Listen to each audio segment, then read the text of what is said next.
Good morning guys, welcome to Target Alert YouTube channel. आज combined defence services examination 1 का जो notification आया है, जिसके बारे में हम लोग डिटेल में बात करने का प्रयास करेंगे। तो ये जो कंबाइंड डिफेंस सर्विसेज एग्जामिनेशन जो कंडक्ट करती है उसका नाम है यूपीएससी, जिसको यूनियन पब्लिक सर्विस कमीशन के नाम से जाना जाता है। इसमें टोटल पोस्ट 251 है और ये इसका वेबसाइट है, जिसके थ्रू आप जाके ऑफिशियल नोटिफिकेशन देख सकते हैं। अभी इस पेज में मैं आपको बता रहा हूँ, जो ऊपरी तौर पे इसका डिटेल है उसके बारे में बात करूँगा। आगे आप नीचे देखेंगे तो इसका डिटेल में हम लोग बात करेंगे। जैसे इसमें सैलरी दिया हुआ है लेवल 10 के लिए, जो 56,100 से लेकर 1,70,500 रुपये तक इसका सैलरी रहेगा। क्वालिफिकेशन इसमें दिया हुआ है, तो इसमें जो है डिग्री होना चाहिए, रिकॉग्नाइज यूनिवर्सिटी से आपका डिग्री होना चाहिए। उसके बाद यहाँ पर एज लिमिट दिया हुआ है, जो कि 19 से लेकर 24 साल तक इसका एज लिमिट है।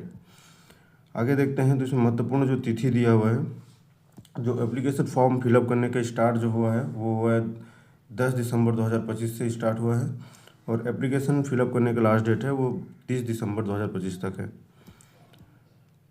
तो यहाँ पर वैकेंसी का जो है डिटेल दिया हुआ है, वैकेंसी का डिटेल यहाँ पर दिया हुआ है। तो सबसे पहले होता है इंडियन मिलिट्री एकेडमी देहरादून, जिसके लिए टोटल 100 वैकेंसी यहाँ पर आया हुआ है। इंडियन नेवल एकेडमी INA जिसको बोलते हैं, इझीवाला जो है, इसके लिए टोटल 26 वैकेंसी आया हुआ है। और एयरफोर्स एकेडमी जिसको AFA के नाम से जानते हैं, जो हैदराबाद में, इसके लिए टोटल 32 वैकेंसी आया हुआ है।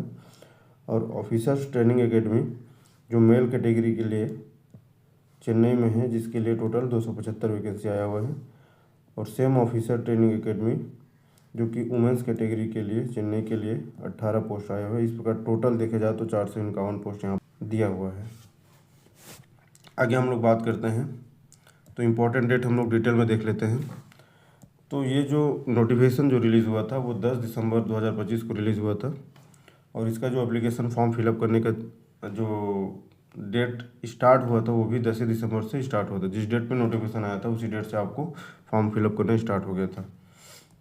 आवेदन भरने की लास्ट डेट जो है वो 30 दिसंबर 2025। और एक चीज़ यहाँ पर आपको नोट करना है कि ये शाम 6 बजे तक ही है। बहुत सारा वैकेंसी होता है जिसमें हम लोग को 12 बजे रात तक भी मतलब हम लोग एलिजिबल होते हैं वहाँ पर फॉर्म फिलअप करने का। लेकिन यहाँ पर आपको ये चीज़ नोटिस करना है कि 6 बजे तक ही आप भर सकते हैं। उसके बाद आपका फॉर्म फिलअप वाला जो एप्लीकेशन फॉर्म फिलअप करने वाला जो साइट है वो बंद हो जाएगा। यहाँ पर परीक्षा की जो टेंटेटिव डेट यहाँ पर दिया हुआ है, जो 12/4/2026, मतलब 12 अप्रैल 2026 में इसका मतलब एग्ज़ाम होगा। और जो एग्ज़ाम का जो रिज़ल्ट आएगा वो संभावित है कि मई 2026 में आपका इसका रिज़ल्ट आ जाएगा। और कोर्स जो स्टार्ट होगा वो जनवरी 2027 में। कौन कौन से कोर्स के लिए? तो IMA, INA और AFA। IMA का फुल फॉर्म होता है इंडियन मिलिट्री एकेडमी, INA का फुल फॉर्म होता है इंडियन नेवल एकेडमी, और AFA का मतलब होता है इंडियन फोर्स एकेडमी। ये तीनों के लिए आपका जनवरी 2027 से इसका कोर्स चालू हो जाएगा, इसमें ट्रेनिंग चालू हो जाएगी। और कोर्स OTA के लिए जो चालू होगा वो अप्रैल 2027 से स्टार्ट होगा। आगे हम लोग देखते हैं एलिजिबिलिटी क्राइटेरिया क्या क्या है इसके लिए।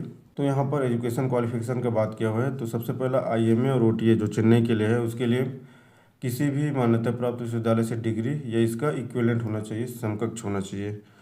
उसी प्रकार इंडियन नेवल एकेडमी के लिए हम लोग देखते हैं, तो यहाँ पर इंडियन नेवल एकेडमी के लिए यहाँ पर दिया हुआ है कि आपको ग्रेजुएशन होना चाहिए, लेकिन वो इंजीनियरिंग में होना चाहिए, है ना, इंजीनियरिंग में आपका डिग्री होना चाहिए।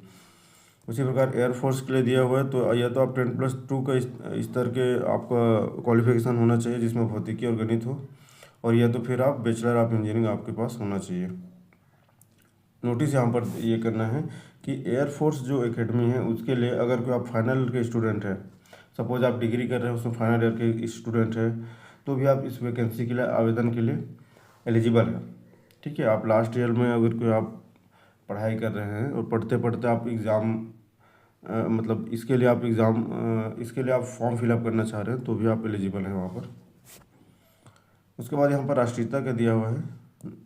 तो यहाँ पर नेशनलिटी में क्या क्या दिया है वो हम लोग देख लेते हैं। तो पहले तो आप भारत के नागरिक होना चाहिए, और या तो नेपाल का प्रजातंत्र होना चाहिए, और या तो भारतीय मूल का व्यक्ति जो पाकिस्तान, बर्मा, श्रीलंका, या पूर्वी अफ्रीकी देशों जैसे Kenya, Uganda, Tanzania, Zambia, Malawi और इथोपिया या वियतनाम से भारत में स्थायी रूप से बसने के इरादे से पलायन किया हो तो भी आप इसके लिए एलिजिबल हैं, आपको यहाँ पर एलिजिबिलिटी दिया जाएगा। एज लिमिटेशन यहाँ पर दिया हुआ है। तो IMA जो इंडियन मिलिट्री एकेडमी के लिए है, उसके लिए पहले बात तो आप अविवाहित होना चाहिए, और इसमें दिया हुआ है कि 2 जनवरी 2003 से पहले का नहीं होना चाहिए और 1 जनवरी 2008 के बाद का नहीं होना चाहिए। ये चीज़ आपको नोटिस करना है। इंडियन नेवल एकेडमी के लिए भी दिया हुआ है अविवाहित पुरुष होना चाहिए, और ये 2 जनवरी 2003 से पहले का नहीं होना चाहिए और 1 जनवरी 2008 के बाद का नहीं होना चाहिए।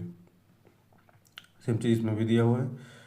एयरफोर्स एकेडमी के लिए 20 से 24 साल के आपका एज चलेगा, और उसमें दिया हुआ है कि 2 जनवरी 2003 से पहले का नहीं होना चाहिए और 1 जनवरी 2007 के बाद का नहीं होना चाहिए। यहाँ पर 2008 था, यहाँ पर 2007, ये चीज़ आपको नोटिस करना है ये चीज़। तो यहाँ पर OTA जो है ऑफिसर ट्रेनिंग एकेडमी के लिए देखे जाए तो मेन कैटेगरी के लिए यहाँ पर बात किया है तो अविवाहित पुरुष होना चाहिए, मतलब उसका अनमेरिड होना चाहिए, और 2 जनवरी 2002 से पहले की नहीं होना चाहिए और 1 जनवरी 2008 के बाद की नहीं होना चाहिए। उसी प्रकार आप ऑफिसर ट्रेनिंग एकेडमी वुमेंस के लिए देखा जाए तो ये भी अविवाहित महिला, और जब अविवाहित महिला मतलब निसंतान तो हो गई, कॉमन बात है। तो ये 2 जनवरी 2002 से पहले के नहीं होना चाहिए और 1 जनवरी 2008 के बाद के नहीं होना चाहिए। ठीक है, आगे हम लोग देखते हैं तो इसका एप्लीकेशन फ़ी कितना है वो चीज़ देखते हैं। तो यहाँ पर जनरल OBC के लिए 200 रुपये यहाँ पर आपका एप्लीकेशन फ़ी लगेगा। जो महिला उम्मीदवार है उन लोग के लिए कोई फीस नहीं है, और जो ST SC उम्मीदवार है उन लोग के लिए भी कोई फीस में पूरा छूट दिया हुआ है, कोई भी फीस आपको देने की ज़रूरत नहीं है। कौन कौन से मोड से आप पेमेंट कर सकते हैं, तो वीज़ा, मास्टर कार्ड, रुपये, क्रेडिट कार्ड, डेबिट कार्ड या UPI या इंटरनेट बैंकिंग, इन सब के माध्यम से आप यहाँ पर पेमेंट कर सकते हैं। और यहाँ पर दिया हुआ है कि एक बार जमा किया गया शुल्क किसी भी परिस्थिति में वापस नहीं किया जाएगा। OBC उम्मीदवारों के लिए कोई शुल्क छूट उपलब्ध नहीं है। ये चीज़ तो यहाँ पर दिया हुआ है कि जनरल और OBC के लिए 200 रुपये, बाकी सब के लिए, महिला हो या ST SC के लिए शुल्क में छूट दिया हुआ है। अब यहाँ पर देख लेते हैं कि आपको ट्रेनिंग कंप्लीट करने के बाद आपका सैलरी क्या होगा। तो यहाँ पर दिया हुआ है प्रशिक्षण के दौरान लेवल 10 के लिए यहाँ पर 56,100 रुपये प्रति माह आपको स्टाइपेंड के रूप में दिया जाएगा, है ना। और उसके बाद लेफ्टिनेंट जो कमीशन के बाद जैसे आपका सिलेक्शन होता है उसके बाद लेवल 10 के लिए आ जाएगा 56,100 से लेकर 1,70,500 रुपये। वही कैप्टन के लिए लेवल 10B का मतलब लेवल होता है, उसके लिए 61,300 से लेकर 1,93,900 रुपये तक रहेगा। मेजर जो लेवल 11 का पोस्ट होता है उसके लिए 59,400 से लेकर 2,07,200 रुपये तक आपका सैलरी रहेगा। लेफ्टिनेंट कर्नल के लिए आपको देखा जाए तो लेवल 12A का यहाँ पर पोस्ट होता है, वो 1,21,200 से 2,12,400 तक। और उसी प्रकार कर्नल के लिए देखा जाए तो लेवल 13 का वैकेंसी होता है जो 1,13,600 से 2,15,900 रुपये तक आपका रहेगा। यहाँ पर एक चीज़ और आपको सुविधा दिया हुई उसके बारे में बता रहे हैं कि इसका अदर बेनिफिट और क्या क्या है। तो यहाँ पर सैन्य सेवा वेतन जिसमें लेफ्टिनेंट से ब्रिगेडियर तक 1,550 प्रति माह फिक्स्ड रहेगा, है ना। और इसके अतिरिक्त आपको एडिशनल अलाउंस मिलेगा जिसमें महंगाई भत्ता रहेगा, इसका अलाउंस रहेगा जो 200 रुपये प्रति वर्ष 20,000 रुपये प्रति वर्ष रहेगा। उसके बाद ट्रांसपोर्ट अलाउंस आपको मिलेगा, चिल्ड्रन एजुकेशन अलाउंस जो कि 2,250 रुपये प्रति माह रहेगा, मुफ्त ration, free ration in kind, मतलब किसी प्रकार का राशन आपको फ्री में मिलेगा। ये चीज़ आपको यहाँ पर सुविधा दिया हुआ है। तो इसका सिलेक्शन प्रोसीजर जो है, सबसे पहला स्टेज होता है वो आपको रिटर्न एग्ज़ाम देना पड़ेगा। रिटर्न एग्ज़ाम जो है वो OMR शीट पर होगा आपका, है ना, OMR शीट पर होगा जिस पर आपको बिंदु लगा के आपको ऑप्शनल क्वेश्चन को टिक करना है, मान के चलिए।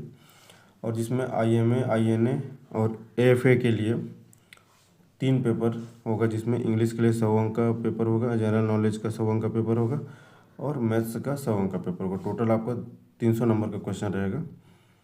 ठीक है, इसमें जो है नेगेटिव मार्किंग भी रहता है। तो नेगेटिव मार्किंग एक चीज़ याद रखिएगा कि 0.33 आपका नेगेटिव मार्किंग रहेगा, मतलब 3 क्वेश्चन आप गलत करेंगे तो 1 नंबर आपका कट होगा। वही आप OTA के लिए देखे जाए तो 2 पेपर रहता है, इंग्लिश के लिए 100 और जनरल नॉलेज के लिए 100 अंक का। तो इस प्रकार टोटल 200 अंक का आपका पेपर यहाँ पर रहेगा। और यही चीज़ बताया गया है कि इसमें नेगेटिव मार्किंग रहेगा, जिसमें 0.33 अंक की कटौती होगी। इसका मतलब ये हुआ कि आप 3 नंबर का क्वेश्चन गलत करेंगे, 3 क्वेश्चन आप गलत करेंगे तो 1 नंबर आपका कट हो जाएगा।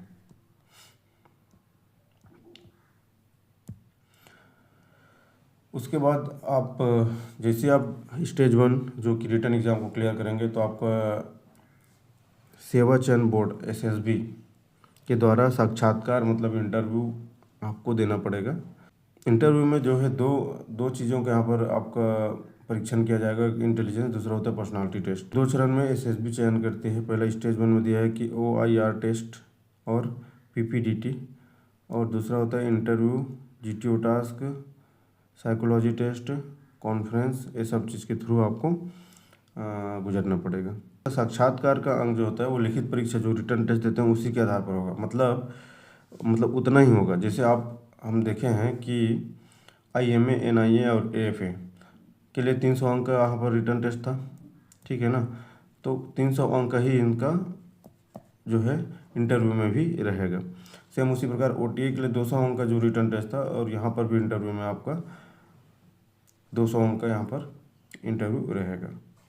जब आप इस दोनों प्रोसीजर को स्टेज 1 स्टेज 2 का जो प्रोसीजर को आप क्लियर कर लेंगे तब आप स्टेज 3 में जाएंगे। तो मेडिकल बोर्ड के द्वारा आपको मेडिकल टेस्ट देना पड़ेगा, और मेडिकल आप क्लियर कर लेंगे तो आपका फाइनल सिलेक्शन हो जाएगा। ठीक है, यहाँ पर क्या दिया हुआ है कि उम्मीदवारों को लिखित परीक्षा और SSB टेस्ट दोनों में न्यूनतम क्वालिफाइंग अंक प्राप्त करना होगा। हाँ, इसमें क्वालिफाइंग अंक होता है न्यूनतम, उसको आपको प्राप्त करना होगा। उसके बाद अंतिम चरण में चिकित्सा फिटनेस के अधीन संयुक्त अंकों पर आधारित होगा। मतलब अंतिम चरण जो होता है वो चिकित्सा फिटनेस होगा, और फिटनेस अगर कोई आपको क्लियर है और यहाँ पर दोनों मतलब स्टेज 1 स्टेज 2 में आप क्लियर कर लिए हैं तो फाइनल आपका सिलेक्शन हो जाएगा।